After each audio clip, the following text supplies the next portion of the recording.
Madame, Monsieur, bonjour et merci d'être avec nous. Je vous souhaite la bienvenue à Droit de Réponse, votre magazine qui questionne toutes les semaines le traitement de l'actualité par la presse avant d'ouvrir le débat sur le fond des questions. Et cette semaine, la marche du processus électoral camerounais a fait les choux gras de la presse.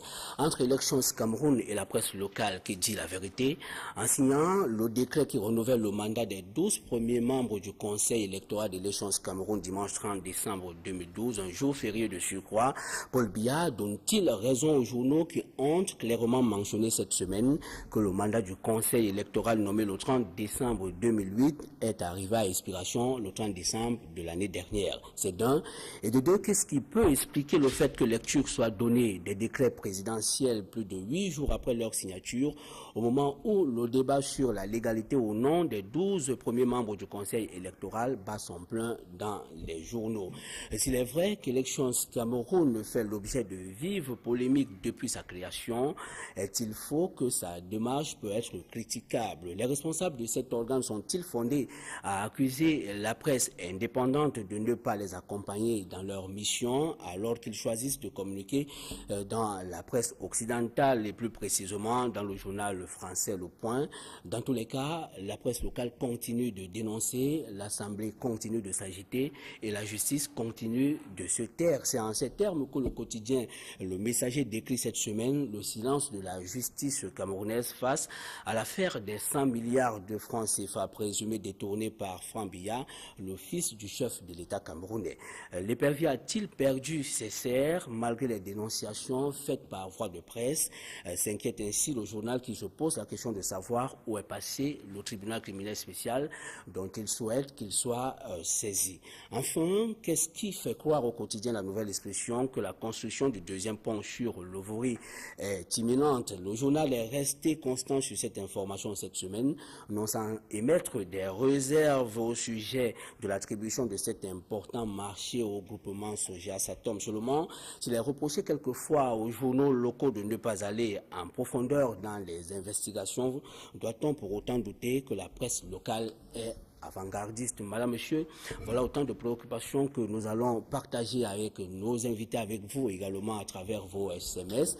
Et les invités, nous avons un panel assez composite cette semaine, des acteurs de la scène politique et des acteurs de la société civile. Docteur Yondo Marcel, bonjour. Merci de nous retrouver sur le plateau de Droit de Réponse. Vous êtes un ancien ministre camerounais, un acteur de la scène politique camerounaise, président du MLDC, un parti politique de l'opposition, qui a appelé en 2011, plus précisément en octobre, à soutenir la candidature de Paul Biya. C'est ça. Ce qui est vrai, nous l'avons dit. Ça ne voulait pas dire que nous partageons tout son programme, mais nous avons constaté le désastre de l'opposition qui n'arrivait pas à se coaliser et à présenter un candidat unique. L'échec était fatal et sûr. Et le meilleur candidat qui se présentait était Paul Biya et les résultats nous ont donné raison. Et c'était un appel conjoncturel? Je peux dire conjoncturel, effectivement, puisque nous n'avons pas adhéré au programme, mais nous avons constaté que l'opposition était tellement divisée qu'elle avait peu de chance. Il y avait plus de 10 candidats, si je ne me trompe. Tout à fait. Nouna, bonjour. Bonjour, monsieur Marapo. Vous êtes expert en qualité enseignant du supérieur. Merci d'avoir accepté ce plateau. C'est moi qui vous remercie de m'avoir invité. Suzanne Kalalobe, bonjour. Bonjour. Merci de nous retrouver sur le plateau de Droit de Réponse. En espérant que je vous retrouverai souvent. Nous aurons également un autre acteur de la scène politique camerounaise, Maître Daniel Ekwala, juriste conseil. Lorsqu'il sera là, on en dira un peu plus. Madame, Monsieur, pour vous rafraîchir la mémoire, je vous invite à suivre avec beaucoup d'attention cette revue de la presse que signe Père Laverdure Romban. Bonjour. Bonjour, Joseph Fénélon Maobsen. Cafouillage, lundi, le Messager s'exclame à travers sa grande une et fait lire folklore les 12 membres du Conseil électoral toujours en poste. Le journal faisait comprendre là que 4 ans après la nomination des 12 premiers membres, ceux-ci n'ont ni été reconduits ni débarqués du Conseil électoral par le président de la République, Paul Biya. C'est donc l'embrouille car juristes, politistes et politiciens s'affrontent sur la question de la légitimité des actes posés par Foncam Azou et compagnie. L'enquête de Le Messager fait savoir que selon l'article 8 alinéa 5 de la loi de 2006 créant Elecam et enrôlé dans le code électoral, les membres de l'organe sont nommés par décret présidentiel pour 4 ans. Plus loin, la même loi stipule qu'en cas de non-renouvellement du mandat au bout des 4 années initiales, les membres concernés perdent leur statut. À la lecture du décret du 30 décembre de 2008, dit Le Messager, ceci induit que depuis le 31 décembre à minuit, les mandats des 12 de l'ECAM nommés en 2008 a pris fin le 1er janvier de 2013. Mais de nombreux experts électoraux et juristes pensent que le président de la République jouit de quelques jours de manœuvre avant de nommer de nouveaux membres ou de reconduire ceux qui sont en poste sans que cela ne pose de problème juridique. Et la nouvelle expression de servir en titre dans son édition du mercredi que Biya contredit Foncam Azou si le journal fait lire que le président de la République, Paul Biya, a signé le décret qui reconduit les membres du conseil électoral de l'ECAM en donnant raison à la nouvelle expression. Il fait savoir davantage que l'on ne peut donc pas considérer que le président de la République a écourté le mandat des membres du conseil électoral qui devrait prendre fin le 29 janvier comme le soutenait Foncam Azou. Foncam Azou qui s'expliquait et qui expliquait que la presse était victime de la manipulation des détracteurs de l'institution dont il a la charge. Il est Kamga qui lui s'interroge dans les pages de mutation sur le comment comprendre que jusqu'à ce jour, le conseil électoral n'est toujours pas statué conformément à l'article 10 qui fixe les attributions du conseil électoral sur la décision illégale publiée par le directeur général des élections. L'expert des questions électorales émet donc des réserves sur les capacités de cette institution à conduire les prochaines échéances électorales et mutation de faire lire que Paul Biya reste maître du flou. Autre sujet, c'est le mutisme pour Le Messager autour de l'affaire des 100 milliards de francs Biya et le journal de s'interroger où est passée la justice camerounaise. La presse dénonce, l'Assemblée s'agite et la justice se tait. Dans ces pages, Le Messager fait donc savoir que le colonel Édouard Etonde Ekoto et ses collaborateurs ont été jetés en prison sur simple dénonciation par voie de presse. Franck Biya, lui, vient d'être gravement mis en cause par voie de presse dans l'affaire des titres de Cantel, 2 poids, 2 mesures, interrogation. Qu'attend donc le procureur du tribunal criminel spécial pour ouvrir une enquête ou une information judiciaire au sujet de ce scandale? L'épervier a-t-il donc perdu ses serres? S'interroge le journal. L'interrogation reste. Autre sujet en débat est paru dans la presse. Loin de là, la construction du 2e pont sur le Vouri pour la nouvelle expression des fausses alertes annonce la pose de la première pierre imminente. Le marché aurait été attribué au groupement Sogea Satom en catimini. Évalué à 119 milliards de francs CFA, le projet censé s'achever en 2015 au cas où il démarrerait à la date initialement annoncée a malheureusement connu plusieurs soubresauts, notamment le communiqué laconique du ministre Ambassala déclarant infructueux l'appel d'offres international numéro 37 pour la conception et la réalisation du 2e pont sur le Vouri à Douala. Communiqué qui a surtout remis les pendules à zéro et entretient encore un flou artistique quant à ce projet très attendu à la fois par les opérateurs économiques que par les populations. Bon débat et à dimanche. Merci Pierre Laverdure Omban. On espère qu'on est suffisamment imprégné de l'écriture de la presse cette semaine autour des questions qui font débat sur le plateau de droit de réponse.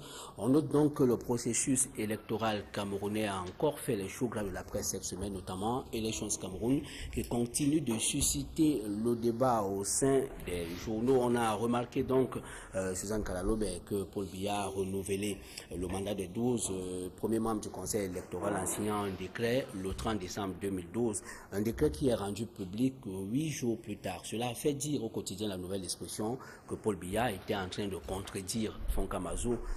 Foncam Azou, on se souvient, qui avait justement déclaré que le mandat des 12 premiers membres d'élection du Conseil électoral d'élections Cameroun n'était pas encore forclos. Est-ce que ce débat qui a continué à avoir cours dans la presse cette semaine est-il fondé? Excusez-moi, Maroc, mais j'ai l'impression parfois que la presse s'occupe des choses qui sont secondaires. Parce que si on reprend la cause de la polémique, c'est une question d'interprétation d'un texte. Foko Azam lui dit « Mon mandat doit terminer le 29 janvier ». Officiellement, c'est 4 décembre, jour pour jour, c'est-à-dire le 30 décembre. Bon. Est-ce que cette interprétation a une incidence sur le fonctionnement des LECAM? Est-ce que ça a bloqué la démarche de l'ECAM, je dis non. Alors, quelle est la pertinence de relever ce type d'interprétation par la presse, si ce n'est de faire les choux gras de tous ceux qui font campagne contre l'ECAM? Parce que je peux comprendre les gens de l'ECAM qui se disent, bon, quand même, cette différence-là, qu'est-ce qu'elle change? Qu'est-ce qu'elle perturbe? Alors qu'il y a des problèmes bien plus importants aujourd'hui. Les gens ont du mal à s'inscrire, ils ne savent plus comment s'inscrire. Bref, on est dans le cœur même du processus électoral au sens de son appropriation par les populations. Et là, la presse nous sert un débat. J'ai pris tous les journaux, j'ai essayé de lire avec bonne foi pour comprendre qu'est-ce qui se passe. C'est-à-dire, pourquoi est-ce que pour la presse, ce décalage est c'est un important? problème. Je n'ai pas vu. Sincèrement, je n'ai pas vu. Alors, peut-être que je suis aveugle. Alors, Peut-être que ça je veut suis plus dire dans le que circuit. si cela avait été le cas, si le fait que justement le mandat que les 12 premiers membres du Conseil électoral, leur mandat ait été forclos, est-ce que ce débat n'aurait-il pas été très fondé? Non, Est-ce que vous pensez que si la presse se met à dénoncer le piétinement des textes, cela n'est pas fondé? Non, c'est pas fondé. Pourquoi? C'est-à-dire qu'on peut considérer le dysfonctionnement d'une institution au-delà, mettons, à partir peut-être de 3 mois, si la situation perdure. Mais là, on n'était même pas encore dans le délai indiqué, et par Paul Biya et par Azou. Donc, c'est quoi, 30 décembre 2012, 29 janvier 2013, et on dit que les institutions ne marchent pas? Non, les machines humaines et les machines sociales sont comme ça, à mon sens. Je veux dire que bon, je sais pas, je comprends pas ni l'impatience de la presse, ni son acharnement à vouloir être d'un légalisme absolu. Alors, ça tourne même à l'absurde, parce que le Messager n'est pas paru pendant les fêtes. Ce qui fait que l'article qui parle de ce problème est complètement en décalage, puisque la question a d'ores et déjà été résolue depuis le 30 décembre. Pour dire à quel point la presse, parfois, s'engage dans des batailles qui, à mon avis, ne s'enracinent sur Mais la question a été résolue peut-être depuis le 30 décembre 2012, mais ces décrets sont rendus publics, du moins la lecture est faite de ces décrets plus de 8 jours plus tard. On peut considérer que la période des fêtes, dans la mesure où beaucoup de journaux ne sortent pas, puisse justifier ce décalage. On peut le considérer. On peut aussi considérer que c'est une routine de l'administration. Ce que je veux dire, c'est est-ce que c'est important? La presse doit aussi faire la part des choses et inventorier ce qui est essentiel. Des formations utiles. Oui, parce que des pages et des pages, mais enfin, bon, moi je ne sais pas, peut-être que je ne suis pas en train de dire que je ne suis pas reporter et que les analystes, mais très honnêtement, c'est beaucoup de plumes et de pages perdues. Maître Daniel Ekwala, merci de nous retrouver à ce plateau. Est-ce que vous partagez cet avis que ce soit un épiphénomène que la presse relève que le mandat d'élections Cameroun, des 12 premiers membres du Conseil électoral d'élections Cameroun est arrivé à expiration? Bonjour Fénelon, bonjour aux panélistes, bonjour aux auditeurs. Je pense que Suzanne Kalalobé crève un abcès. Mais elle oublie simplement de préciser que c'est l'habitude. C'est une question d'habitude. Le gouvernement de notre République a l'habitude de servir aux gens qui ne sont pas soucieux du respect des institutions. Le véritable problème est là. Que le chef de l'État ait signé le décret le 30, qu'il soit publié après le 30, le véritable problème n'est pas là. Le gouvernement habitue aux Camerounais leur attitude de ne pas respecter les institutions. J'irai plus loin en disant, pour notre République, il est anormal qu'il n'y ait pas de visibilité. Les mandats des députés vont être prorogés une autre fois. Pourquoi ne pas faire d'une pierre? Pourquoi faire des choses à moitié en tâtonnant? Toute notre République fonctionne. Vous êtes en train de dire qu'il y a un flou dans le calendrier. Exactement. Toute notre République fonctionne sur le fait de l'à peu près, l'approximation. vous allez par exemple voir que Paul Biya fait des nominations de sous-préfets qui sont morts. Je suis désolé, mais Mme Kalaloube doit retenir qu'il y a un vide que crée l'administration entre le moment où est établi les actes et le moment où ils sont signés. Voilà ce que j'apporte comme précision. Maître Kwala, je reste avec vous. Est-ce qu'il faut pour autant évacuer, moi je reviens à Elections Cameroun, est-ce qu'il faut pour autant évacuer de manière lapidaire ce débat qui a eu cours dans les journaux? Est-ce que la question de droit qu'il fallait résoudre n'était pas celle de savoir à partir de quel moment est-ce que le mandat des membres du Conseil électoral d'Elections Cameroun commence à courir? Est-ce à la date de la nomination ou à la date de prestation de serment? La loi est claire dessus. C'est à la date de la nomination que prend effet une loi. Sinon, est-ce que ce n'est pas discutable? Je crois que non. Je vais vous dire pourquoi. Je suis libre de nommer un de mes employés le 20 décembre. La nomination est là, elle est affichée. Maintenant, il y a des circonstances qui m'amènent à ne pas lui permettre de prêter serment. Et il va prêter serment le 20 décembre. Est-ce que vous croyez que c'est là le problème? Jean Kalaloube a raison de ce côté. Maître Kwala, juste la dernière question avant de passer la parole à une autre personne. Est-ce que la presse n'a-t-elle pas péché en n'allant pas en profondeur? Parce qu'il y a eu un sérieux problème d'interprétation des textes. Parce qu'il y a un décret qui existe. Après le décret de nomination, il y a un texte, un décret d'application qui fixe les conditions d'exercice des membres du Conseil électoral, qui mentionne clairement dans une disposition, je crois, dans son article 3, que le mandat des membres du Conseil électoral commence à courir à partir de la date de prestation de serment. Est-ce qu'à ce niveau-là, on ne donnerait pas davantage raison à ceux qui pensent que ce débat que la presse a suscité est épiphénoménal? Non, c'est un flou artistique, c'est un flou simplement créé parce que ça arrange l'administration. Vous savez, vous parlez du tribunal criminel spécial qui ferme les yeux, vous parlez de...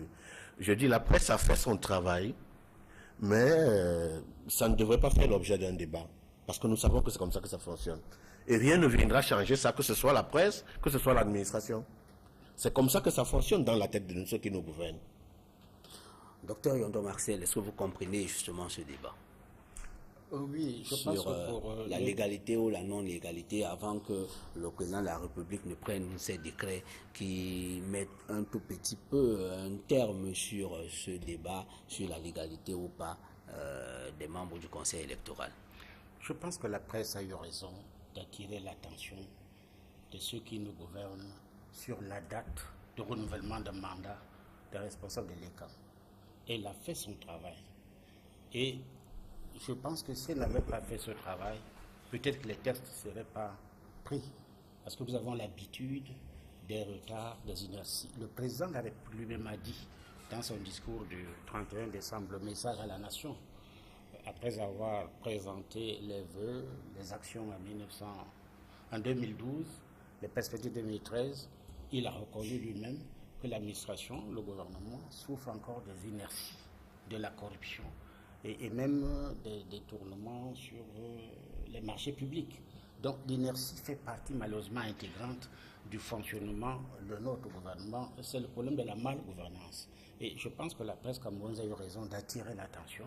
Et le gouvernement, très prudent, a préféré sortir le texte.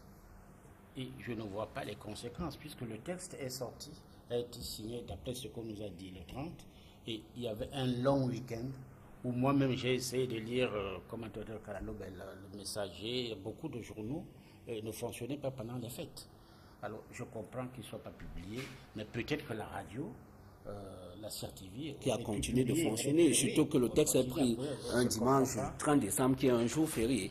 Mais moi, cela n'a pas empêché que le texte soit signé quand même. Je mets ça dans la part des inerties inhérente à notre fonctionnement de l'administration, donc de la malgouvernance. Nouna Nounaï, est-ce que vous croyez que ce texte soit antidaté parce que c'est paru dans les journaux? Il y a une suspicion que le quotidien Le Messager a pu soulever, que ce texte aurait pu être, en tout cas le quotidien se pose la question si ce décret n'est pas antidaté. Enfin, je n'aborderai pas le problème dans ce sens-là parce que je n'ai aucune preuve que le document a été antidaté, mais je reviendrai tout simplement sur ce que pratiquement mes prédécesseurs ont dit. Pour nous autres, n'est-ce pas, lorsque le président de la République sort un décret ou pense à quelque chose, parce que le président de la République c'est la locomotive, lorsqu'il pense à quelque chose et la personne qui est concernée pense à autre chose, pour nous c'est un désordre. Monsieur Fonkamazou pense que c'est le 29, le président pense que c'est un mois avant. Un mois, c'est beaucoup dans l'année budgétaire où on doit faire un certain nombre de choses. Pour moi, c'est un désordre. Les deux devraient penser de la même manière. Et surtout, quand on nomme quelqu'un, il doit soit se rapprocher de celui qui l'a nommé pour savoir quelle est sa vision de la chose, ou alors il y a ce désordre-là, ce flou. Et c'est pour ça que je dis, la presse a raison pour nous autres, n'est-ce pas, de relever ce genre de choses pour informer quand même le public. Qu'est-ce qui fait croire que le président de la République et Fonkamazou ne pensent pas de la même façon? Puisque Fonkamazou dit que son mandat finit le 29 janvier et le président de la République, lui, sort son décret le 30. Donc cela veut dire que le fait que le président signe ce décret le 30 décembre voudrait dire que le mandat des 12 premiers membres du Conseil électoral expirait le 30 décembre 2012. Quand le président de la République sort un décret, le président de la République ne s'amuse pas. Lorsqu'il sort un décret, c'est une décision de toute une république. Et si vous sortez un décret aujourd'hui, je ne sais pas, je crois que c'est Maître qui le disait, si vous sortez un décret aujourd'hui et que vous pensez que ce décret doit être appliqué quelques jours après, vous précisez dans le décret que ça doit être appliqué quelques jours après. Parce qu'en principe, le décret, c'est immédiat, et on écrit même souvent la date d'application dans le décret. Parce que si le décret, c'est quoi pour nous? Le décret, c'est un ordre. Et un ordre, ça doit être appliqué aussitôt que l'ordre. Sinon, ça ne sert à rien de sortir le décret. Et je dis encore une fois, parce que j'ai entendu un exemple tout à l'heure, vous êtes dans une entreprise, on fait une nomination. C'est vrai qu'il y a des cas de force majeure qui peuvent faire qu'on vous a nommé. Et là-dedans, on doit écrire en disant, votre nomination prend effet à partir de la date de prise de service, n'est-ce pas? Alors, à ce moment-là, on vous donne un délai. Mais vous ne pouvez pas sortir une note comme ça, alors que les personnes en face, eux, ils pensent que ce n'est pas... Alors, mais vous savez aussi qu'un acte de nomination peut être accompagné d'un acte d'application. Et que dans l'acte qui fixe les conditions d'application de l'acte de nomination, il est clairement mentionné que la fonction commence à courir à partir de la prestation de serment. Est-ce que, eu égard à cela, on peut dire que le président Biya et le président du Conseil électoral de l'élection Cameroun, Fonkamazou, étaient en opposition de phase? Ben, moi, je ne peux pas, enfin, je n'ai pas... Et Suzanne Kalalori. Je veux bien que pour des raisons, je dirais, politiques et idéologiques, on ramène tout à la malgouvernance. Et que quel que soit le type de problème qui se pose, on dit de toute façon, on ne respecte pas nos institutions. Mais je maintiens que le problème posé par la presse est un faux problème. C'est un faux problème parce qu'il n'a pas d'incidence sur le fonctionnement des LECAM. Pour le temps de flottement qu'il y a eu, je peux comprendre s'il y a une incidence. Mais les inscriptions continuent, même si elles sont lentes, et les CAM siègent, les gens travaillent. D'où la question pour moi, pourquoi s'acharner sur ce type de détails s'il n'y a pas une arrière-pensée politique? Parce que si on considère que c'est une conséquence des dysfonctionnements, la presse le souligne, analyse et nous dit pourquoi. Ce qui n'est fait dans pratiquement aucun article, si ce n'est le sempiternel refrain « on est mal gouverné, c'est l'inertie, c'est l'immobilisme ». Si ce dysfonctionnement ou cette interprétations différentes dans l'application des textes a une incidence sur le fonctionnement des LECAM, on nous dit en quoi et on l'analyse. Ce n'est pas dit. Je m'étonne que sur ce plateau, les gens insistent de façon rituelle en disant la presse a bien fait. Est-ce que la presse fait bien parce qu'elle fait comme on pense, ou la presse fait bien parce qu'elle a un devoir de responsabilité civile? Je crois que si, civilement, en tant que citoyenne, je me dis, j'achète les journaux, je lis un journal, 2 journaux. J'en ai lu plein. Je ne sais pas à quoi a servi cette information. Je ne sais pas. Et jusqu'à aujourd'hui, même sur ce plateau, bousculé l'inertie. Non, il y a quelque part de l'inertie à répéter les mêmes choses aussi. C'est-à-dire la sainte éternelle explication du dysfonctionnement par la non-gouvernance, c'est une forme d'inertie. C'est-à-dire le cerveau a ses propres paradigmes et ça n'avance pas non plus. Donc je ne sais pas, puisque est-ce que cette situation a empêché les CAM de fonctionner? Non. Est-ce que le travail n'est pas fait sur le terrain? Oui, il est fait. Mais vous pensez que si les CAM fonctionnent dans l'illégalité, ça ne fait pas de problème? Est-ce que c'est l'illégalité? Est-ce qu'on peut dire, on sait dans toutes les institutions humaines qu'il y a toujours un temps de flottement. Même quand vous voulez quitter une entreprise, même quand on vous licencie, on vous demande 3 mois. Ce n'est pas le jour où vous êtes licencié que vous quittez l'entreprise. Et ce n'est pas le jour où vous êtes nommé que vous commencez à travailler. Est-ce que c'est ça l'illégalité? Il y a une forme de tolérance administrative pour toutes les machines humaines. L'illégalité, ce n'est pas ça. Ce n'est pas ça. C'est 1 mois d'écart ne fait pas l'illégalité d'un mode de fonctionnement. Et je pense qu'on utilise de manière un peu abusive. L'illégalité, c'est le non-respect de la loi. Non, le non-respect de la loi inclut ce que la réalité de son exécution suppose. Ce n'est pas automatique. Sinon, on pourrait considérer que les préavis, toutes ces choses-là ne doivent pas exister. C'est inclus et reconnu par la loi. Bien, ce qui est aussi reconnu dans le cas d'espèces. Vous n'avez lu aucun texte qui disait que si on dépasse 1 mois, alors elle est comme tombe dans non, moi je ne dis pas. Je reviens au débat soulevé par la presse. Une question. On ne discute pas, vous et moi. Vous me posez une question, je vous réponds. Je ne suis pas obligé de répondre comme vous voulez que je pense. Vous voyez ce que je veux dire? Non, je vous réponds. C'est-à-dire l'illégalité, ce n'est pas vous qui la décrétez de façon absolue. Et à force de la décréter, finalement, on tombe dans l'absurde.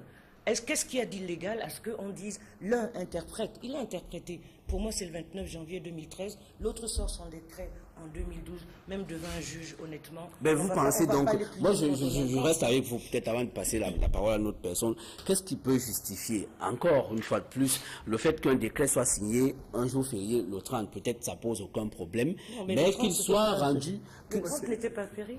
C'est le 31 qui était fait. Qu'il soit rendu, qu'on ait connaissance de ce décret plus de 8 jours plus tard. Que lecture soit faite plus de 8 jours plus tard. Ça peut être parce que les gens ne s'intéressent... Est-ce que ce n'était pas une sorte de rattrapage? Non, les gens peuvent ne pas s'intéresser à ce genre de choses. Et vous le savez très bien. Qu'est-ce que ça intéresse qu'il y ait 1 mois d'écart dans le fonctionnement des LECAM? Je ne dis pas que ça soit bien, mais ça peut être simplement parce que ça n'intéresse pas. Vous, ça vous intéresse peut-être parce que vous avez besoin de titiller. Mais de la masse des journalistes, le grand nombre de gens, qu'est-ce que ça intéresse de savoir que c'est dépassé ou c'est pas dépassé? Qui est-ce que ça intéresse? En tout cas, c'est la polémique que la presse soulève. En fait, moi, si je reprends la parole, c'est tout simplement pour dire qu'on ne va pas continuer à soutenir quelque chose qui n'est pas bon. Quand ce n'est pas bon, vous dites que ce n'est pas bon. Et si ça continue à ne pas être bon, on ne va pas vous fermer la bouche parce que ça risque de devenir quelque chose de récurrent ou de régulier. Si on parle, moi je ne suis pas, membre d'un parti politique, mais je dis si on doit parler de la malgouvernance et que ça ne change pas, on va en reparler jusqu'au jour où ça va changer. Donc ce n'est pas une règle que de dire, parce qu'on parle beaucoup de la malgouvernance, ça devient comme si... Non, on doit en parler. Et non seulement on doit en parler, mais aussi, je voulais dire que pour moi, 1 mois de retard, je le dis encore, pour nous qui sommes dans les entreprises, 1 mois de retard sur sa programmation, c'est un problème. Comment est-ce que vous pouvez dire que ce n'est pas un problème? C'est un véritable problème parce que le patron sait que j'ai ce temps pour faire ceci, alors qu'en fait, il n'a pas ce temps-là, il n'a pas ce mois. Il fait pas de... Donc, ça veut dire que nous fonctionnons dans l'imprévision. Parce que nous, on prévoit, on doit prévoir, et 1 mois, c'est beaucoup dans la prévision. C'est vraiment beaucoup. Maître Kuala. Oui, je vais apporter un peu plus de lumière à ce que M. Mounaï dit. Je dis que le gouvernement a l'habitude de nous servir ses antagonismes, ses oppositions. C'est le chef de l'État qui est l'essentiel du pouvoir. Il fait le poids et le contrepoids des institutions. il est anormal pour ma part que le président du conseil électoral se mette à raconter des inepties, parce que le devoir lui instruit de se référer à celui qu'il a nommé. Voilà qu'il l'a démenti. Ça devient une bêtise. Ça devient la risée de la gestion de la chose gouvernementale. Il faut arriver au point où tout le monde peut s'accorder avant de se mettre à l'antenne pour raconter n'importe quoi. S'il y a ces écarts-là, c'est justement parce que chacun croit qu'il a le droit de dire sans demander à qui de droit. Le président du conseil électoral s'est mis à dire que lui, son mandat arrive à terme et le chef de l'État l'a démenti. Si on ne joue pas à ce jeu-là, où on respecte l'institution, M. Jacques Famine Ndongo disait que Paul Biya est une institution. Il n'a pas tort. Si l'institution dit « moi je dis ceci », et toi tu te permets d'aller dire que moi je pense ceci, alors le problème véritable reste là. Chacun fait ce qu'il veut des décrets de Paul Biya, sans s'en référer à lui-même, et comme Paul Biya, le président Paul Biya est un petit malin, il le ridiculise, ils se ridiculisent eux-mêmes. Voilà ce que je vais apporter comme précision dans cette... Docteur Yondo Marcel. Je pense que la presse a le devoir d'informer et de former, de tirer la sonnette d'alarme.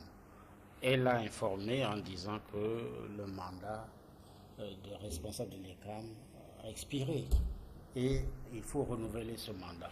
Et le président du conseil a donné une date et le président a annoncé une autre. Je pense que la presse a permis à tous ceux qui suivent ces questions de constater qu'il y avait un malentendu entre le président de la République, celui qui a nommé, et celui qui a été nommé. Et à mon avis, la presse a joué son rôle. Mais comme a dit Kalalou, on ne peut pas passer son temps à discuter parce qu'il n'y a pas eu de conséquences au niveau du fonctionnement. S'il y avait eu des décisions entre-temps, on aurait pu les mettre en cause. Sachant qui avait raison, est-ce le président du conseil, le président de la République, le président du conseil, mais heureusement, le temps est court. Il y avait, la plupart des presses étaient fermées à l'époque. Je pense que vraiment, si on peut élargir le débat et le clore sur cette question. Pour entrer dans le fond de la question, je reste avec vous, Yondo Marcel. Paul Biya a reconduit une équipe dont l'action et la nature ont soulevé beaucoup de polémiques. Maintenant, comment est-ce que vous entrevoyez ce renouvellement au regard du processus électoral camerounais? Je pense que le processus électoral, c'est la nomination des responsables n'est pas la date ou le respect de la date, c'est la qualité des gens qui sont nommés et la confiance qu'inspirent ces gens du haut niveau de l'opposition et de la société civile. Vous savez très bien que la nomination de ces gens n'a pas toujours été partagée par la plupart, disons, des partis politiques et même de la société civile. Il a alors à renouveler sa confiance. Il a renouvelé sa confiance. Je crois que le vrai problème, c'est ça. Est-ce que ces gens ont la confiance des membres de l'opposition, de la société civile et de la majorité? Voilà le vrai problème.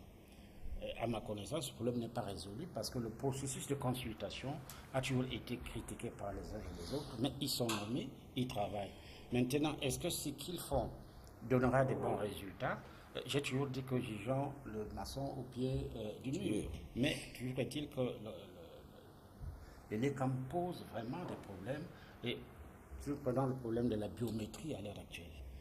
Lorsqu'on nous annonce qu'on aura 7 millions d'inscrits et qu'à peine 2 ou 3 millions sont déjà inscrits après 3 mois, et quand on sait le nombre de kits qu'il y a, et que parfois les informations glanées par exemple en maritime, il faille utiliser un kit pour venir les retirer ou les mettre en forme à Douala, je pense qu'il y a insuffisance de moyens et je crains qu'on ne puisse pas être prêt pour les élections en 2013. Voilà les vrais problèmes qui se posent à l'ECAM.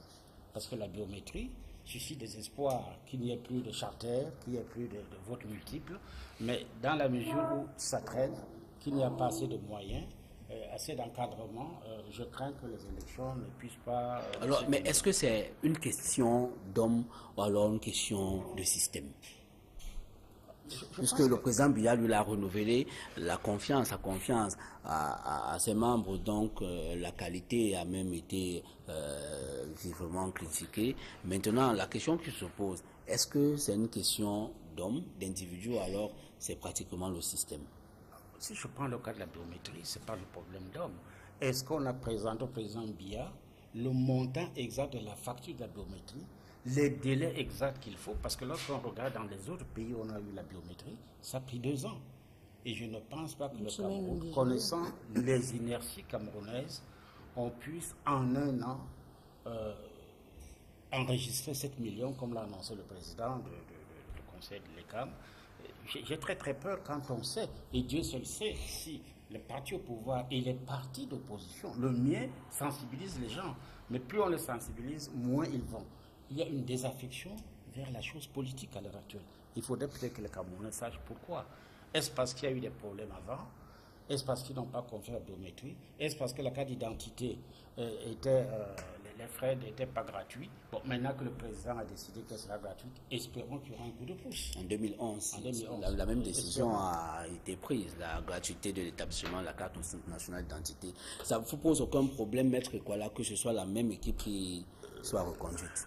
Écoutez, c'est un problème d'homme, en réalité. Maître Yondo. Docteur Yondo. Docteur Yondo. Docteur Yondo pense que je vais dire une chose, c'est que en France, c'est le ministère de l'Intérieur qui gère les élections. Le problème n'est ni ONEL ni l'ECAM. C'est un problème d'homme. Et ils doivent comprendre que eux, nos aînés dans l'opposition, ont laissé passer des choses qu'ils ne devraient pas laisser passer. Que le MINAT organise des élections, ça ne devrait pas causer problème. Il y a eu ce qu'on appelle le jeu politique, c'est-à-dire qu'ils ont voulu la Commission nationale d'élections indépendante, Paul Biya leur a dit je ne vous donne pas. Ils ont voulu, je crois, Paul Biya a donné l'ONEL.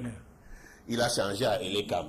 ONEL 1, 2. Mais le problème véritable, c'est que lorsque Paul Biya nomme des hommes à la tête de ces institutions, il ne pose pas le refus catégorique au fonctionnement de ces institutions.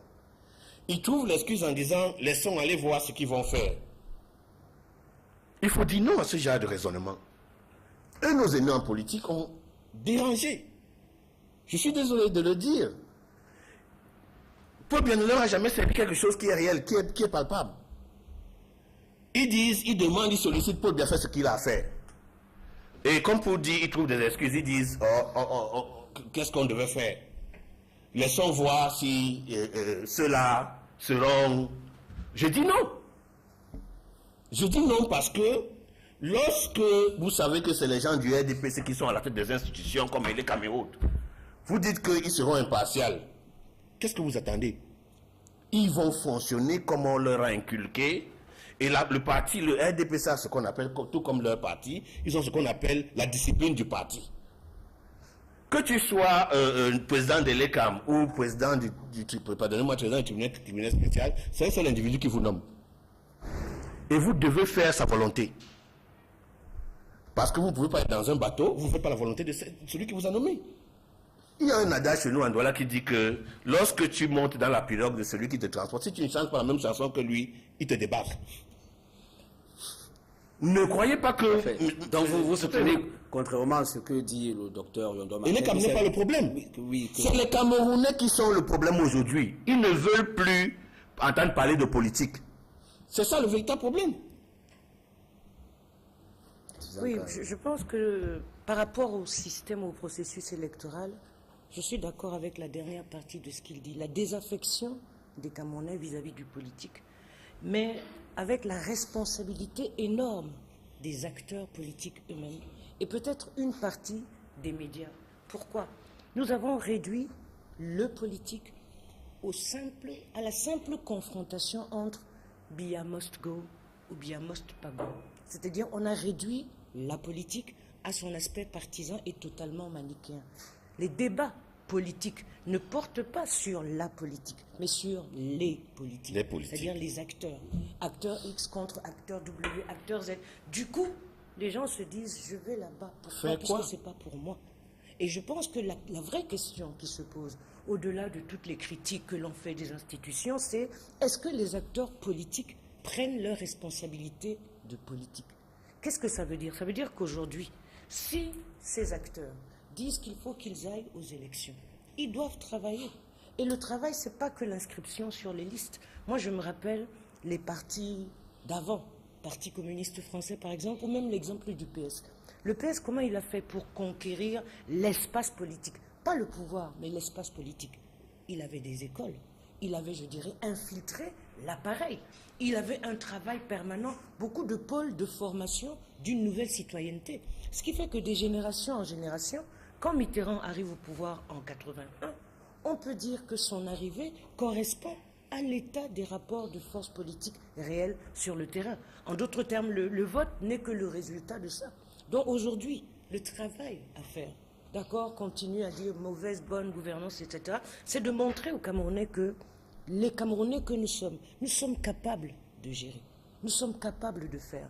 Or, pour le moment, les Camerounais pensent qu'on est tous des corrompus, des dictateurs potentiels, on est capable de rien. C'est-à-dire qu'il faut qu'on redonne confiance aux Camerounais en la chose publique. Ça veut dire qu'il faut qu'on prêche par l'exemple, que les opposants fassent leurs écoles, leurs colonies de vacances, leurs bibliothèques, en fait des lieux où les jeunes peuvent avoir accès à des nouvelles valeurs. Et c'est cet enrôlement qui va changer. Je sais que ce n'est pas pour demain, je sais que ce n'est pas pour les élections municipales, mais comme j'ai l'occasion de parler, et pas souvent, je dis tout ce que j'ai dans le ventre. Docteur Yondo Marcel, est-ce que vous partagez donc cette responsabilité? Maître Kola disait tout à l'heure que vous êtes un ennemi politique. Il a, en parlant du rapport de force, il a noté que les ennemis politiques ont prêché par la mollesse. Est-ce que vous partagez cela? Je respecte toujours les positions des uns et des autres. Je respecte la sienne. C'est son opinion. Je pense qu'il faut éviter dans ce pays de trouver les boucs émissaires. Nous sommes tous responsables de la situation et chaque pays mérite les institutions qu'il a et les gens qui le gouvernent à un moment donné. Nous avons un gouvernement, il a été élu, même s'il a été élu sans l'accord de tout le monde, il est là, nous le méritons. Le problème, c'est que si nous voulons que ça change, la responsabilité incombe à tous. Elle incombe à ceux qui nous gouvernent, parce que si nous gouvernons mal, c'est la rue qui va régler, ou alors c'est l'armée. Elle incombe aux partis politiques qui doivent former, informer les gens et avoir des programmes politiques pour pouvoir présenter l'alternance. Elle incombe à la société civile qui doit justement animer. Malheureusement, je peux vous citer un cas, puisque le petit frère dit que les aînés n'ont pas fait quelque chose. Lorsque on a mis l'ONEL en place, les responsables des partis politiques de l'époque avaient décidé de marcher tous les mardis à Yaoundé, du marché central jusqu'au premier ministère, pour pousser le gouvernement à mettre en place les enregistrements des électeurs, parce qu'à l'époque, on voulait l'informatisation des élections. Et Adamou Damdjoya, John Fondi et autres ont marché tous les mardis en descendant, espérant que la population allait grossir les rangs pour que le gouvernement se rende compte qu'il y a un mouvement populaire. Malheureusement, lorsque ces leaders, ces aînés, descendaient la rue, mais ils étaient observés comme des curieux, au point qu'ils quittaient le marché, arrivaient à la primature, c'était que le simple groupe. Et en partant de marché, ils espéraient attirer ceux qui étaient au marché, les jeunes et tout le monde. Cela a duré pendant un mois. Ils étaient encadrés, fouettés et tout. La population n'a pas suivi. Qui est responsable? On n'a pas eu l'informatisation de les listes électorales. Donc, je pense que nous devons jeter la responsabilité aux aînés, aux cadets. C'est l'ensemble du peuple camerounais qui mérite les institutions qu'il a. Travaillons avec tout le monde pour que ceci change dans la paix. Oui, enfin, moi, ce problème-là, encore une fois, je vais le voir sous un autre angle. Le président de la République a nommé des personnes pour diriger Elecam. ces personnes-là ont travaillé pendant un temps. Quel était leur objectif? Aujourd'hui, comment est-ce qu'on peut analyser ce qu'ils ont fait? Est-ce qu'ils ont bien travaillé? Ils doivent enregistrer, est-ce que la biométrie marche? Est-ce que les Camerounais sont contents? Est-ce que les Camerounais font? Pour nous, c'est ça les résultats. Ces résultats-là ne sont donc pas été suivis par le président de la République. C'est-à-dire qu'il a complètement ignoré que ça ne marche pas. Les gens ne s'inscrivent pas, il ne se passe rien, il renomme les mêmes personnes, il leur refait confiance. Pour nous, quand le président de la République refait confiance à quelqu'un, ça veut dire que dans son analyse, la chose est en train de marcher. Parce que si elle ne marchait pas, il allait les faire sauter. Vous ne pouvez pas continuer pendant 3 ans, les gens ont travaillé pendant 3 ans, vous avez vu, et vous avez la possibilité de renouveler ou de ne pas renouveler. Si vous renouvelez, c'est que vous estimez, vous, que ça marche. Et pour nous, c'est là le problème. Et alors, ce que je veux ajouter, parce que nous avons 2 choses. Chaque fois qu'on discute ici au Cameroun, on a nommé quelqu'un, nous n'avons pu rien faire, ceci s'est passé. On prononce 2 phrases. 1, le maçon au pied du mur. Comme on l'a nommé, laissons voir d'abord. C'est-à-dire, prenons d'abord du retard, 3 ans ou 4 ans. 2, n'analysons surtout pas ce qu'il va faire, parce que ce sera un procès d'intention. Ces 2 phrases-là, à chaque fois que je vois les gens discuter, on parle. Mais on discute alors pourquoi? Si on ne peut même pas analyser, quand on nomme quelqu'un, nous regardons, est-ce que cette personne pourra faire? Vous ne pouvez pas nous dire, attendons d'abord qu'il commence à faire, et on se tape 4 ou 5 ans de retard avant qu'on le remplace, et ensuite on dit, ah mais si vous voulez commencer à savoir comment il va faire, ça veut dire que vous lui faites un procès d'intention. Ça, c'est 2 phrases qui reviennent à chaque fois. Il faut vraiment qu'on les laisse, ces phrases-là. Qu'on nous laisse dire ce que nous pensons, n'est-ce pas, chaque fois qu'il y a un acte qui est posé, et que nous disions ce qu'on pense, et que ce ne soit pas à chaque fois la même chose. Merci. Oui, il ne faut pas que mon voisin de droite utilise le nous comme si c'était un nous de majesté. Il dit ce qu'il pense, je dis ce que je pense, nous ne sommes pas nous. Chacun n'a pas le même point de vue. Et moi, je me méfie des points de vue, je dirais, de pseudo-pragmatisme qui dit nous sommes des pragmatiques. Nous, mis pour nous, les gens qui sommes sur le terrain, nous qui sommes des entrepreneurs, nous sommes des radicaux, nous savons évaluer, quand ça ne va pas, point barre. Je pense que le phénomène dont nous parlons, contrairement à ce qu'il dit, a été analysé et les niveaux de blocage identifiés par la plupart des acteurs. On sait quels sont les niveaux de blocage qui relèvent, je dirais, de l'incompétence ou non des individus ou des organes. On sait les niveaux de blocage qui sont conjoncturels et on sait les niveaux de blocage que je pourrais dire qui sont anthropologiques.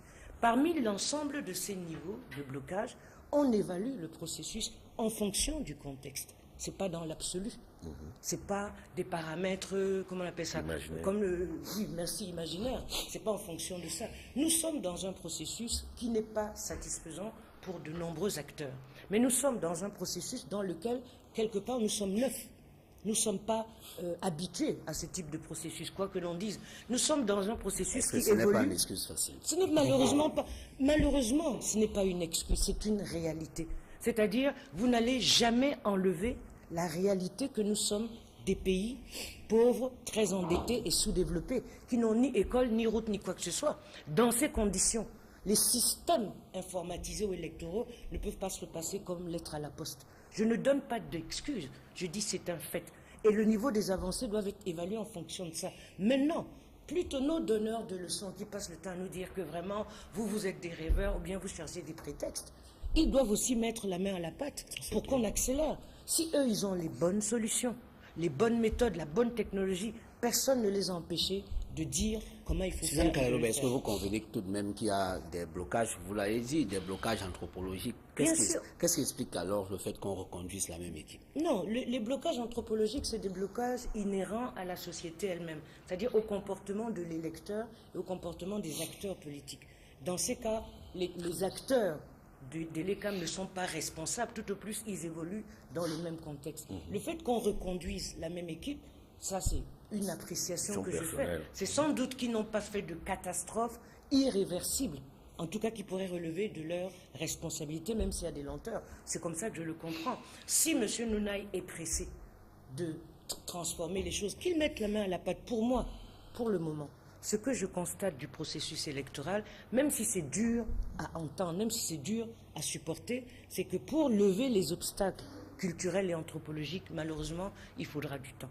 Mais la façon dont nous travaillons, justement, c'est que nous ne tenons pas compte de ces réalités-là. Nous travaillons dans l'élection comme si nous avions un siècle de culture démocratique avec des interactivités. Mais il y a du temps. De grâce. Oui, enfin, je reviens encore. Hein. Moi, je fais pas beaucoup de politique. Je suis un technicien. Je dis encore une fois, non, ce n'est pas facile. Je dis encore une fois, nous savons, lorsque nous mettons en place un processus ou lorsque nous mettons en place un programme ou un projet, nous devons connaître, nous le savons aujourd'hui, si on nous appelle, nous les techniciens, si on ne nous appelle pas, bien sûr, nous n'allons pas pouvoir mettre la main à la pâte. Nous ne pouvons pas mettre la main à toutes les pâtes, même quand on ne sait pas que ces pâtes-là sont à tel endroit, quand on ne nous appelle pas. Ce que je voudrais dire, c'est que quand on fait un projet, comme celui-là, j'ai entendu tout à l'heure, hein, dans certains pays, enfin dans les autres pays, on a utilisé la biométrie, ça a fait 2 ans. Ça, c'est des éléments qui devraient entrer en compte au moment où on va nous présenter cet équipement. Mais beaucoup de gens le savent. Maintenant, nous savons aussi, nous n'ignorons pas au moment où nous mettons le projet que nous sommes un pays pauvre, très endetté. Nous le savons.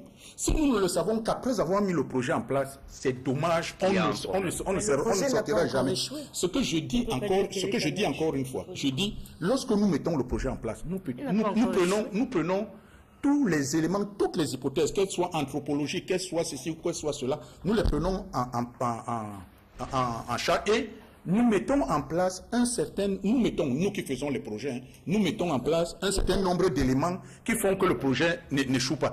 Si nous faisons un projet au départ et nous pensons qu'il va échouer, ça ne sert à rien.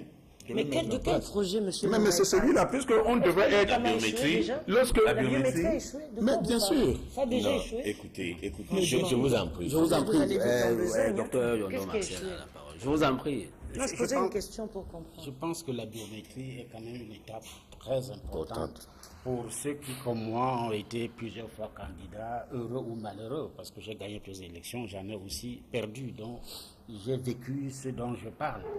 Je pense que la biométrie est une étape très importante, parce qu'elle va certainement, si on arrive à terme de la biométrie, enlever les votes multiples et le phénomène de charter qu'on décriait. Et si j'ai parlé de cela tout à l'heure, j'ai confiance en la biométrie, mais les moyens, que ce soit moyens financiers, parce qu'on a parlé de 7 milliards, à mon avis, ça coûtera au moins 20 milliards. C'est des estimations personnelles, au moins 20 milliards. On n'a pas dit au président le vrai coût. Alors, il faut les moyens, les équipements, suffisamment de kits pour encadrer tout le pays, pour qu'en une année, c'est-à-dire l'année 2013, on puisse tenir des élections. J'ai des doutes. Je souhaite que les élections se tiennent en 2013, qu'il n'y ait pas de prolongation en prolongation, parce qu'à l'heure actuelle, nous avons les députés par décret, les conseils municipaux par décret, qui vont d'ailleurs élire des sénatoriales, dont je ne sais pas sur quelle base, ou par décret. En tout cas, je souhaite que les élections aient lieu en 2013, mais qu'on mette les moyens, la communauté internationale, le budget s'est fait pour que vraiment la biométrie, mais elle n'est pas la seule. Il y a d'autres éléments, mais elle est quand même une étape importante, il faut le reconnaître. Oui, je suis partie prenante, mais je dis encore que le Cameroun, dans son essence, a un problème de fond. Je vais prendre, on joue avec les mots, informatique, biométrie, tout ça se réfère à nouvelles technologies de l'information et de la communication. Lorsque vous avez des cartes d'identité informatisées qui ne sont pas un exemple, Monsieur Fénéron, je vais vous poser la question simple. Avez-vous déjà perdu une carte d'identité? Plusieurs fois. Plusieurs fois. Lorsque vous allez refaire une nouvelle carte d'identité, vous attribue-t-on le même numéro? Un autre numéro dans tous les cas. Un autre numéro. Alors, les gens peuvent voter J'ai autant. le même numéro. J'ai 3 fois le même numéro. C'est une chance. C'est pas exceptionnel. C'est peut-être que de son côté, c'est une erreur. Non, pas du tout. Non, le plus souvent, C'est ce qui devrait être. Non, des c'est numéros pas... différents. Attention, Allons-y, c'est des détails. c'est ce qui Allons-y, devrait être. voilà. J'y arrive. C'est ce qui Voilà. devrait être parce qu'à ce moment, on contrôlerait l'électorat. Vous comprenez? arrêtez de nous faire la scène. On ne peut pas éviter qu'il y ait double vote, on ne peut pas éviter qu'il y ait... Parce que vous avez la biométrie. Je vous dis, c'est un mensonge. Si moi j'ai 2 cartes d'identité, je vais m'inscrire à 2 endroits différents, ce serait que je vais faire un double vote. Maintenant, il faut discipliner nos institutions. Il faut que, je vais me dire, la biométrie est une chose excellente. J'encourage même les Camerounais à aller s'inscrire parce que s'ils veulent changer quelque chose dans ce pays, c'est en s'inscrivant massivement qu'ils vont changer quelque chose dans ce pays. Ce n'est pas en n'allant pas s'inscrire. Maintenant, vous ne pouvez pas dire que vous voulez enlever quelqu'un qui est au pouvoir, nous de l'opposition, et vous n'allez même pas vous inscrire.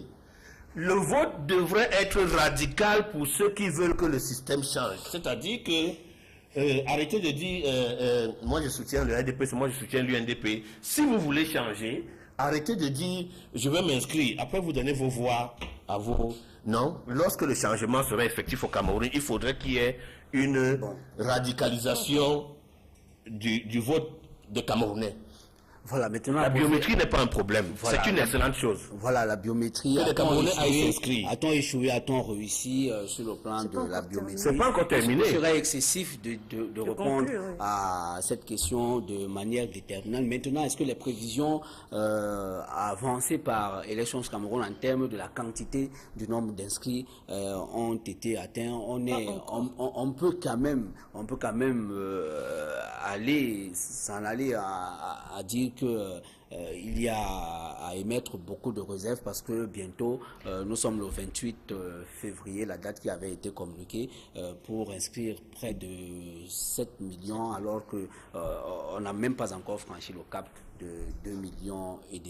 Je voudrais qu'on mette l'éponge sur cette question. Je reviens à vous, Maître Ekwala, sur la deuxième marche de cette émission, de cette autre livraison de droit de réponse au sujet de l'affaire de 100 milliards de francs CFA présumés détournés par Franck Biya, le fils du président de la République du Cameroun. La presse dénonce, l'Assemblée s'agite et la justice se tait. C'est en ces termes que le quotidien Le Messager a voulu décrier cette semaine le silence des autorités compétentes, pourtant investies d'un pouvoir de sanction. Est-ce que vous comprenez que cela colle avec la réalité? Merci, mais avant d'y aller, je voudrais finir avec le point de l'ECAM. Non, on a fini sur... Non, nous sommes passés... S'il vous plaît. Nous sommes passés sur l'ECAM. Je voudrais... Non, Maître Ekwala, on peut accompagner l'ECAM. Vous acceptez qu'on accompagne l'ECAM, que les Camerounais s'inscrivent. Je suggère juste quelque chose. Je veux dire que l'ECAM a tous les atouts pour réussir les inscriptions. À un moment, on nous a dit, il faut avoir sa carte d'identité, il faut se filmer à Orange, Orange et MTN sont des facteurs catalyseurs pour que les inscriptions se passent excellemment. Mais lorsque vous allez à la base de données d'Orange et MTN, vous demandez, on vous a filmé, on vous a identifié, que l'ECAM se réfère à ces entreprises parce qu'ils ont un fichier. Alors bon. Ça va aller plus vite. Maintenant, j'entre dans le sujet de Franck Biya. Excusez-moi. C'est important. Je veux que le Cameroun avance et je veux que les gens s'inscrivent pour qu'il y ait un changement. Il ne faut pas qu'on soit seulement là à critiquer. Oui, allons-y. Je veux dire que maintenant, pour l'affaire de Franck Biya, les 100 milliards, vous savez, il n'y a pas de dénonciation sans un minimum de vérité dans ce qu'on dit. Lorsque la presse dénonce, c'est qu'il y a une petite vérité. Même si elle est à 1 millième de francs représentés, 1 million de francs représentés, et il y a une petite vérité dans ce qu'on dit. Maintenant, je dis une chose toute simple.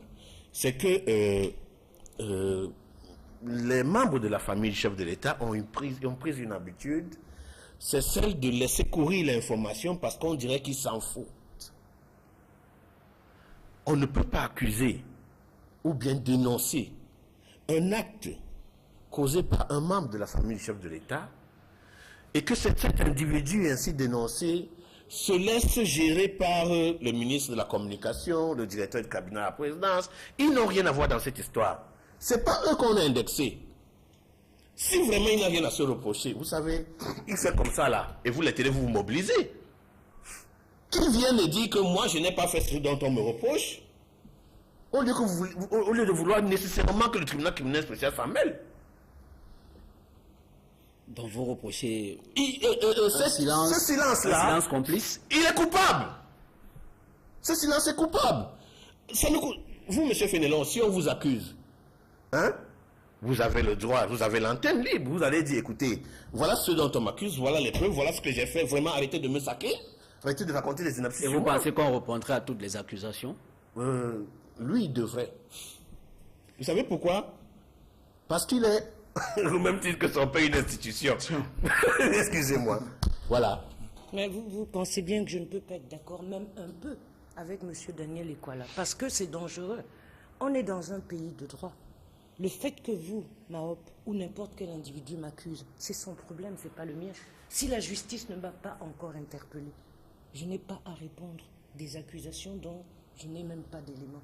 Et j'en viens justement à cette histoire de Franck Biya, à quelques incongruités, une chose qui m'a étonné. Edouard King signe un article, parce que c'est lui dont le titre de l'article est « La presse dénonce, l'Assemblée s'agite, la justice se tait ». Joli titre, ma foi, mais c'est lui-même qui, dans le chapeau, dit « Le colonel Etonde Ekoto, ancien délégué du gouvernement, et ses collaborateurs ont été jetés en prison sur simple dénonciation par voie de presse évoquant des prétendus détournements de fonds à la communauté urbaine de Douala. Ils viennent d'être reconnus non coupables des faits injustement mis à leur cause. » En d'autres termes, Edouard King dit « Il ne suffit pas que la presse vous dénonce pour qu'on vous mette en prison. » Il dénonce le fait qu'on a mis Etonde Ekoto en prison rien que sur dénonciation de presse, ce qui est un délit de droit et ce qui est grave. Maintenant, c'est vrai qu'il s'agit du fils de Paul Biya et que, comme vous dites, puisqu'il est le fils de son père, il devient une institution. Mais que l'on soit fils du père de quelqu'un ou pas, on est citoyen comme n'importe qui. Vous dites qu'il faut qu'il réponde. Qu'il réponde de quoi? De quoi? Parce que la presse l'accuse de... Est-ce que c'est de ça dont il doit répondre? Moi, je dis, on va rentrer dans le fond du statut des fils d'eux. Mais sur cette manière que nous avons d'attraper quelqu'un parce que la presse a écrit et que vous dites qu'il n'y a pas de... Comment on appelle ça? Il n'y a pas de vérité? Comment on dit? Il y a une expression. Il n'y a pas de fumée sans feu. Alors ça, c'est un adage qui est extrêmement dangereux dans un état de droit où la présomption d'innocence est d'abord la première chose.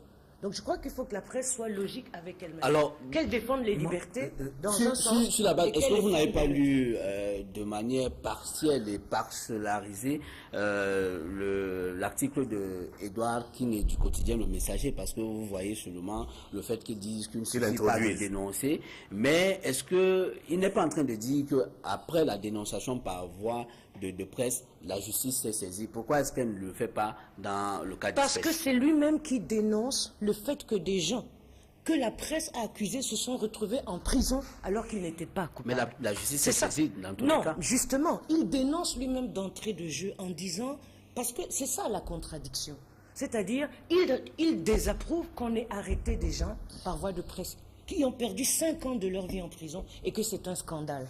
Mais maintenant, comme du point de vue éditorial, ça arrange, on va dire, comme c'est le fils du président, la justice doit continuer à parler. Mais si la justice s'est plantée la première fois en faisant mettre en prison Etonde Ekoto et tout ça, cela veut dire qu'elle est... alors elle doit continuer à se planter. Non, je veux dire que si la justice... Attendez, ne vous inquiétez pas. Si la justice s'est plantée la première fois, il faut qu'elle continue à se planter parce que c'est le fils du président. S'il vous plaît, je veux parler de droit. D'accord. Je voudrais d'abord insister sur un principe. Je pense que la corruption, les détournements des fonds et la fraude fiscale, c'est vraiment le cancer de notre économie. Et les conséquences, vous les connaissez très bien. Ça crée une hausse d'impôts parce que l'État, n'ayant pas reçu des fonds, va augmenter les impôts.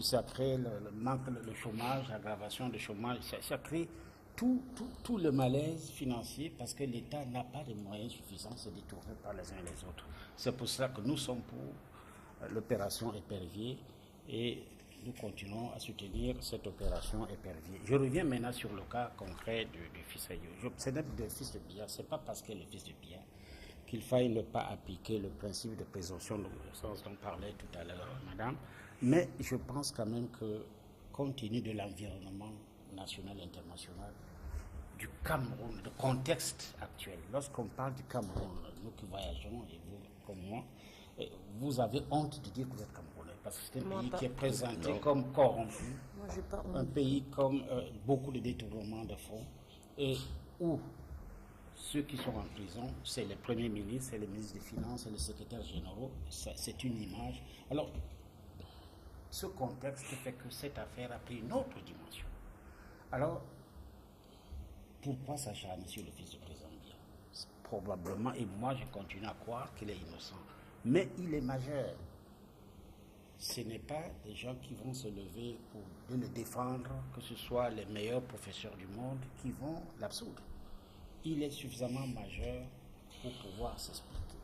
Et ensuite, il y a des tribunaux qui sont là. Comme on a dit tout à l'heure, peut-être qu'on peut faire une enquête parlementaire, judiciaire et ceci, pour justement laver son honneur, parce qu'il porte un nom qui est quand même le président du pays, et le représentant, c'est lui qui incarne nos institutions.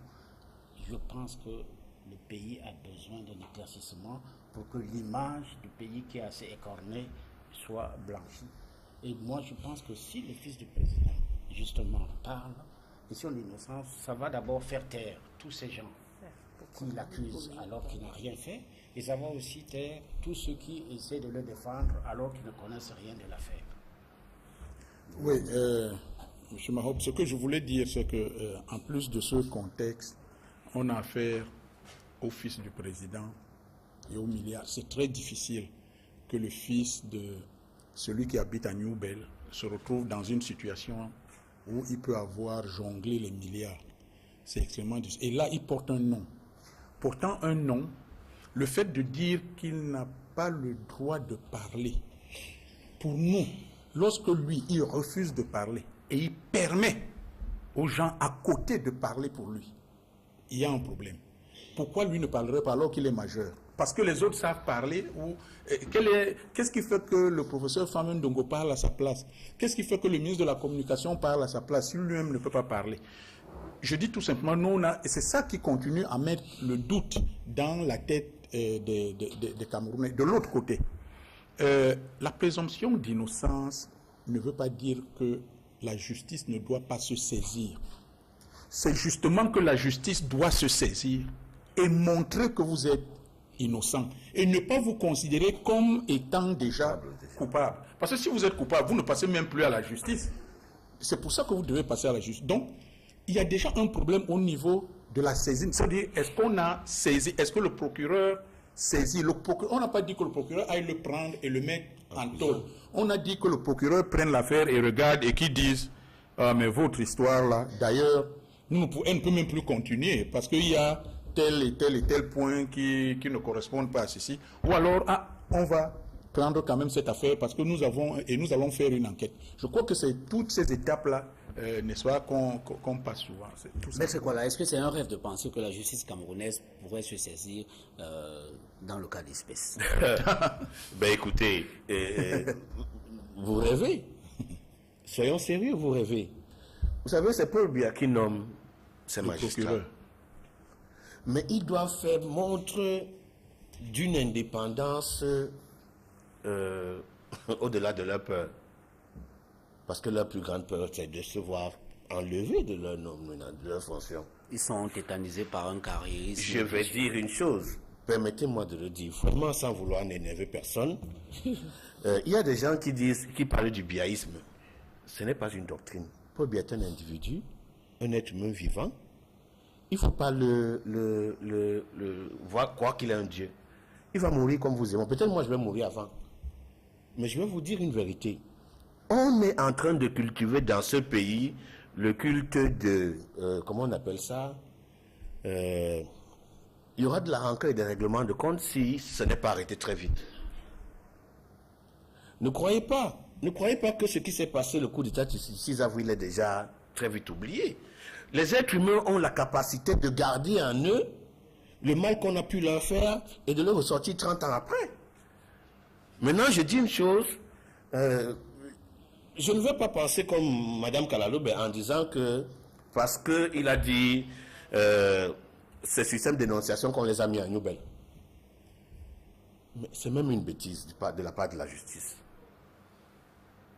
Nous avons des lois importées, nous sommes un pays anglo-saxon, c'est-à-dire on a un peu de loi anglophone, un peu de loi francophone. Mais regardez un peu, ces 5 années que ces individus ont perdu en prison pour les déclarer innocents, est-ce qu'on ne pouvait pas les poursuivre libres? puisqu'il jouit de la présomption d'innocence, qui est un droit pour tout le monde. Alors, je pense parce qu'il lui, il a intitulé son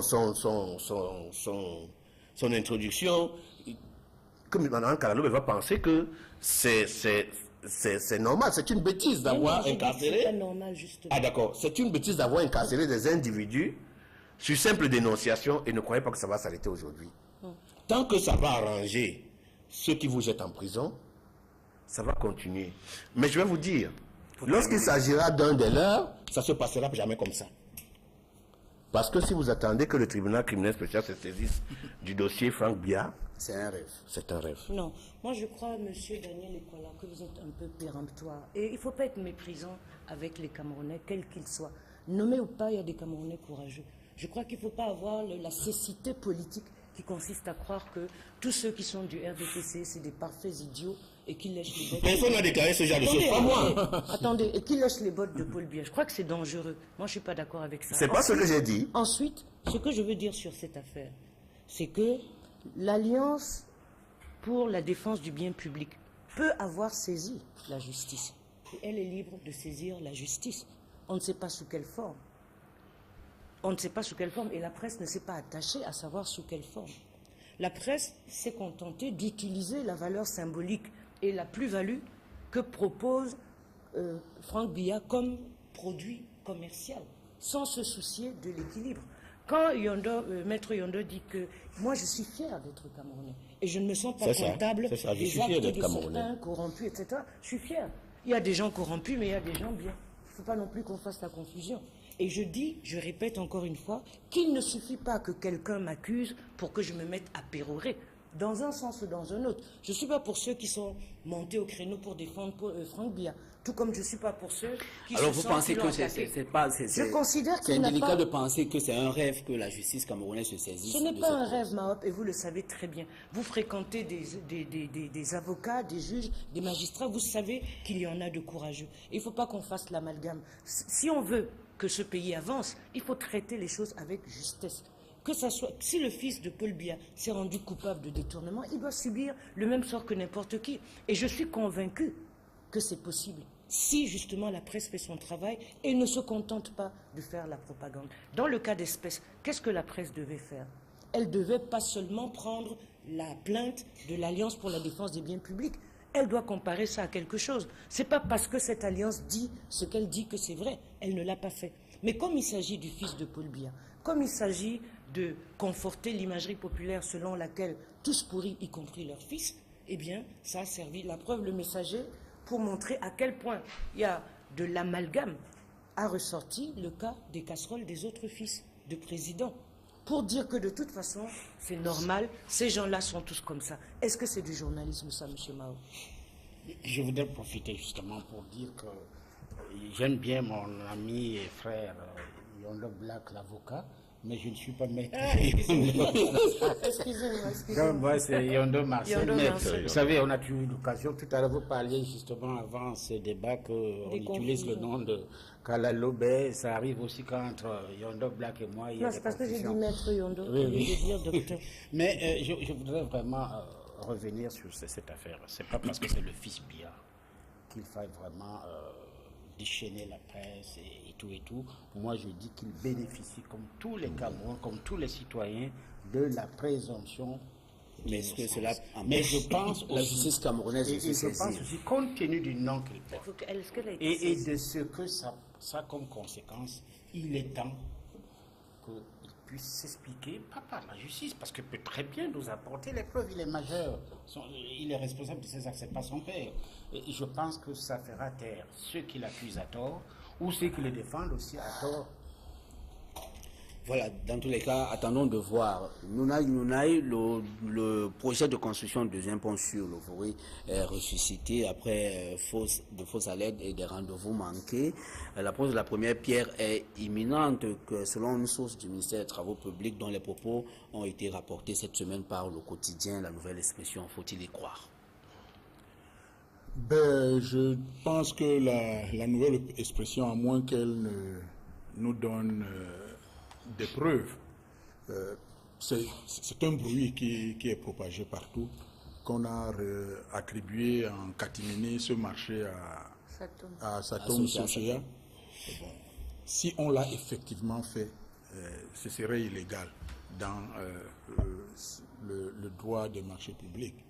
Maintenant, vous avez peut-être d'autres problèmes politiques parce que nous, quelquefois, ça vient effacer complètement ce que nous pensons au niveau de la technique. Mais alors, le ministre camerounais des Travaux publics, dans une sortie sur les antennes des médias à capitaux publics, s'est expliqué en disant qu'il aurait reçu, n'est-ce pas, l'aval des pouvoirs publics au plus haut niveau de passer un marché de gré à gré. Est-ce que ça peut se faire?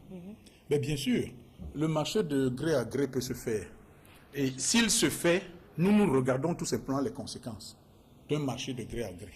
Et les conséquences, la plus importante, c'est que le marché soit passé, n'est-ce pas, à une entreprise qui est chère, qui est beaucoup plus chère que les autres. Parce que l'argent vient d'un côté et l'argent doit rentrer de ce côté.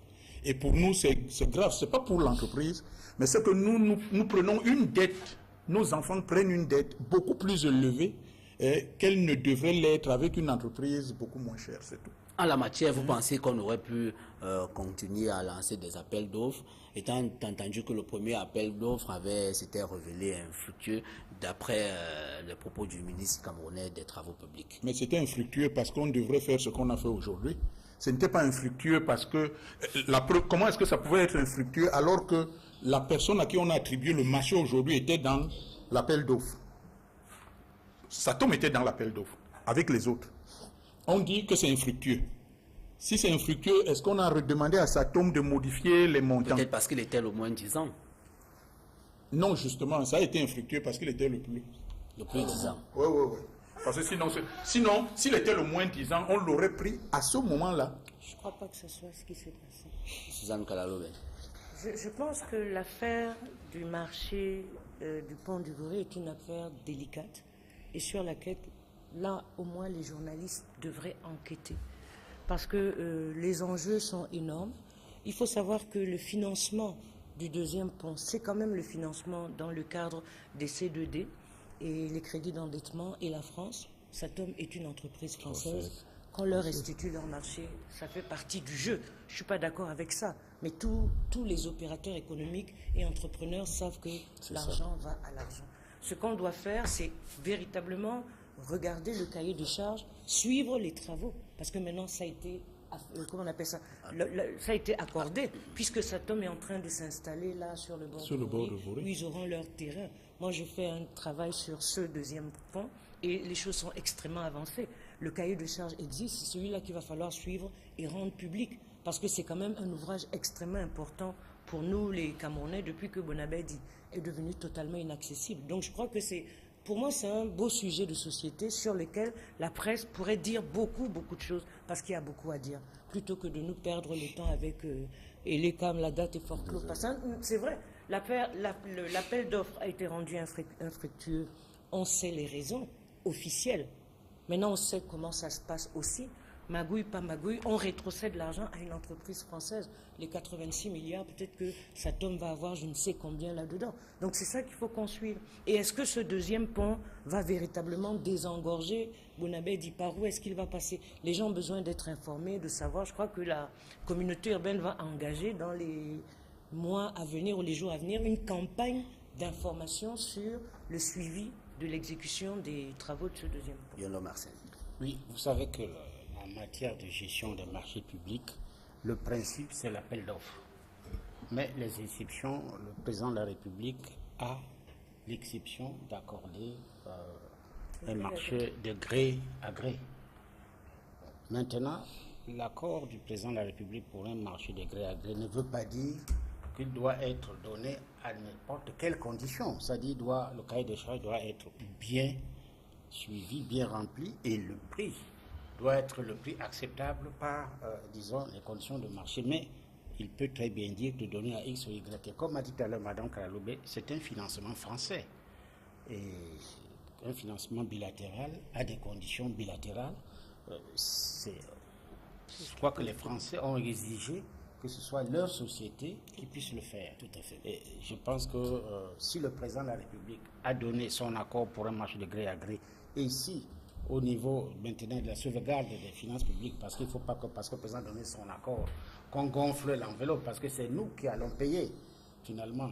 Mais je pense que le président a certainement donné son accord, probablement donné son accord, et que les experts ont regardé et ont donné à Satom et autres, en tenant compte du coût normal du marché. Maître Kouala. Je pense qu'il n'y a pas de commentaire à faire dessus. Hein. Madame Kalalobe l'a dit. Ils ont donné leur argent, ils ont besoin de reprendre leur argent. Tout ce que vous avez comme profit, c'est l'ouvrage. Ne croyez pas que c'est magique. Il n'y a pas de magie là-dedans. Même vous ferez la même chose. C'est-à-dire, qu'est-ce qu'il ferait? Pas forcément. Monsieur Mahor, je suis vraiment pas d'accord avec ça. Parce que nous prenons une dette. Et quand nous prenons une dette, parce que ce n'est pas de l'argent donné, c'est de l'argent qu'on nous prête. Et qu'on va restituer. Et qu'on va restituer. Et comme c'est un ouvrage qu'on va faire, nous allons avoir l'ouvrage, mais nous, de notre côté, je ne me mets pas du côté des Français. Je dis nous, de notre côté, nous devions avoir cet ouvrage le moins cher possible. C'est ça que nous luttons pour ça. Qu'on donne à Satom, qu'on donne aux Chinois, qu'on donne à n'importe qui, pour nous, on doit avoir un ouvrage fonctionnel, fiable et le moins cher possible. Ce que je voudrais dire ici, c'est que nous ne devons pas oublier, parce que j'ai l'impression qu'il y a quelques doutes, hein. Lorsque les Français nous donnent un financement pour un projet, ils ont le droit de dire que ce financement-là ne peut aller qu'à une société française. Et à ce moment, et c'est ça que nous, les entreprises, nous déplorons. Je dis bien nous déplorons. Parce que vous ne pouvez pas imaginer, quand vous êtes un chef d'entreprise, et que vous savez que vous allez soumissionner à un marché qui vaut 86 milliards, je ne sais pas si vous savez combien vous allez dépenser, vous, l'entreprise. Si vous savez que ce marché-là, je vais le perdre, vous ne soumissionnez même pas. Je veux dire que si les Français financent un marché et disent ce marché ne peut être réalisé que par une entreprise française, moi qui suis une entreprise nationale ou ailleurs, moi je ne veux pas soumissionner. Parce que la soumission me coûte extrêmement cher. La soumission me coûte extrêmement cher. Parce que quand vous avez un marché de 100 millions, de 100 milliards, vous n'êtes pas à moins de 400 millions pour soumissionner. Vous devez aller partout. Vous devez faire non seulement vous devez faire les visites de sites, vous devez faire un certain nombre d'essais en laboratoire pour la géologie, vous-même, pour le réaliser. Donc, ça vous coûte les yeux de la tête. Vous ne pouvez donc pas, sachant que vous n'allez pas gagner, aller dans ce truc. Et c'est ce qui s'est passé. C'est pour ça que moi, je crois que je suis déjà venu ici et qu'on en a parlé. Je dis la première fois, les entreprises ont souffert de cela. Ces entreprises camerounaises qui ont soumissionné, en ne sachant pas que ce marché ne doit aller que chez les Français. Il faut qu'on le sache. Ils ne savaient pas. Ils savaient les entrepreneurs. Combien de fois est-ce que la... Non, attends que je lui dise. Combien de fois est-ce que l'Agence française de développement... Pourquoi est-ce que l'Agence française de... Il ne m'a pas encore pris la parole. Pourquoi est-ce que l'Agence française de développement a déjà financé des marchés ici qui ont été gagnés par des nationaux? Non, monsieur. Ah non, moi j'ai gagné les les marchés de l'Agence. Moi j'ai gagné. Voilà, les entrepreneurs camerounais savent exactement quelles sont les règles du marché et les lois. Quand Nounaï dit vraiment, je pense à nos enfants et au futur, il ne suffit pas de le dire. Le futur des enfants, on ne le pense pas quand un marché est déjà signé et que c'est fort clos. Je veux dire que cette histoire du pont du Vouri, ce n'est pas une histoire qui date d'aujourd'hui. Ce qui est bizarre, c'est que les entrepreneurs et les Camerounais toujours se prennent en retard pour mener leur bataille nationaliste. C'est une vieille affaire. Ils ne se sont pas levés, ils viennent à la fin pour dire qu'eux, ils sont plus nationalistes que les autres. Non. Ce que nous disons, en tout cas ce que moi je dis sur cette opération, c'est qu'on savait que cet ouvrage est tellement important et tellement cher qu'il serait difficile que ça soit une entreprise camerounaise, à moins qu'il y ait une joint venture. C'est-à-dire qu'elle se mette avec... Oui, à moins, mais ils n'ont pas élaboré cette stratégie-là. Vous connaissez les Camerounais comme ils sont. Ils se sont pas achetés chacun pour soi et Dieu nous pousse. Et on les a tellement poussés, s'il vous plaît, on les a tellement poussés qu'on les a mis de côté et que maintenant... Donc, Marcel, je termine avec vous. Est-ce qu'on peut espérer qu'on est désormais loin des nombreux inconnus de ce projet? Je n'ai pas bien suivi la Est-ce qu'on est désormais loin de l'impasse qui a entouré le démarrage de ce projet? Non, je ne pense pas. Je crois que j'ai suivi ça par la presse et par des relations à côté des fonctionnaires qui gèrent le travaux publics. Et je pense que cette fois-ci, si effectivement c'est donné à Satom, à une société française, Satom est une très très grande société française. Je pense qu'ils pourront réaliser ce projet. Et nous en avons besoin, comme elle a dit. C'est une parce publicité que voilà, que vous leur faites. C'est une bonne entreprise, il faut le reconnaître. Merci madame, merci messieurs pour avoir accepté ce rendez-vous. Madame, monsieur, c'est la fin de cette autre livraison droit de réponse sur Equinox Télévision cette semaine. Merci de nous avoir suivis. Restez connectés sur les programmes de la chaîne dimanche lorsqu'il sera 12h. Au revoir.